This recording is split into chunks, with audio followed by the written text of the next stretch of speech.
Take a moment to really become present in your body, right here and now.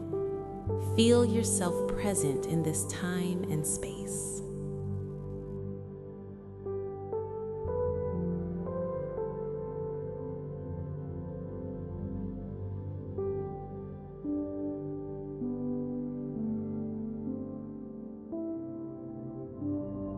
There's usually a tendency at the end of the day to perhaps reflect on the day and prepare for the day ahead.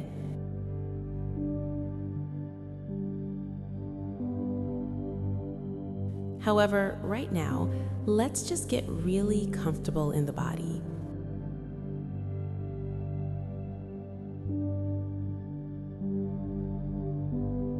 Let's clear out some clutter and welcome in miracles.